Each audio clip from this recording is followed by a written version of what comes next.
Welcome to the Exponent of Zero lesson, and we're going to take a look at what happens when we end up with an exponent of zero. And the way we're going to do that is through patterns.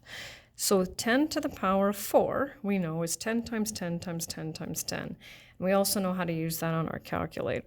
So now we're going to go underneath that, right, and we're going to follow the pattern. So 10 times 10 is 100 times 10 is 1,000. Now 10 times 10, well, that's 100. 10 to the power of 1 means 10 times itself once. Well, there we go. Now, if we figure out what the pattern is here, right? So how are we getting from here to here? And we want to make that pattern consistent from here to here and here to here and here to here, right? So what do we need to do? Well, we need to divide by 10, right? 100 divided by 10 is 10. So if we continue with that pattern, right, we're dealing with a base of 10. What's 10 divided by 10? 1. Well, okay, now I just chose 10 as the base. Let's try it again and see if it works.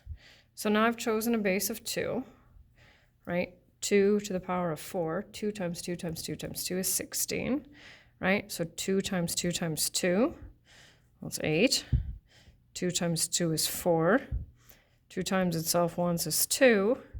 Okay, now what's our pattern?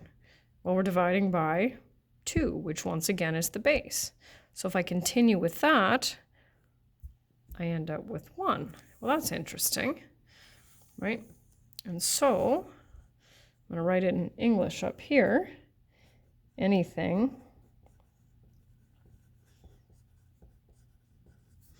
to the power of 0 is 1. And so that's the English version. And the math version, anything, right? That's our variable. Doesn't matter which one we pick. Anything to the power of 0 is 1.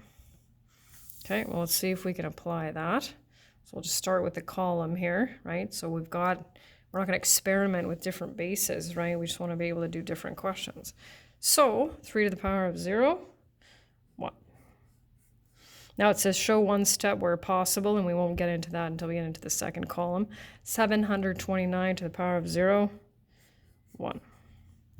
Negative 500 in brackets, right? We know the brackets indicate that that negative sign's part of the base, so that's 1. Negative, right? What's actually to the power of 0?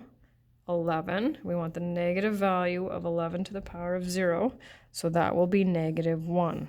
So remember, when there are no brackets, that negative is not part of the base. Now we can show a step, right?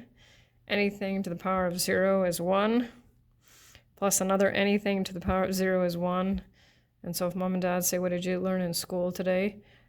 Say 1 plus 1 is 2, because technically that's what we just did. Okay, now I'm switching up the exponents a little bit, right? So 2 squared, well, that's 2 times 2 is 4, right? Plus 16, 20. Oh, look at that. We're back to the integers again, right? So negative 1, when we multiply an odd number of negatives, what are we going to end up with, right? We never multiply the base in the exponent. So negative 1 times negative 1 is 1, times negative 1 is negative 1. Plus negative 8. Have we added integers before? I think so. 3 cubed. Remember, that's 3 times 3 times 3. 27 minus anything to the power of 1 is 26. Just sliding over here. There we go. Here's our last column. So 2 squared is 4 times 3 squared is 9. And now we've got a 36. 4 cubed, so 4 times 4 times 4, 64 divided by negative 8 is negative 8. So now we have negative, no brackets, right? Negative, so we have negative 1 minus 1. And what happens when we subtract, when we're subtracting negatives, right? Gotta watch so we don't get mixed up. Negative 2. Now you can do this last one 2 ways. You can evaluate the numerator and evaluate the denominator, And let's see, what do you get? 12 plus 12 is 24 divided by 6. It's 24 divided by 6, right? You can get 4 to the power of 0. Well, what's 4 to the power of 0? 1. Or you can look at this entire thing and say, well, if this whole thing is to the power of 0, then that's also 1. And that's it.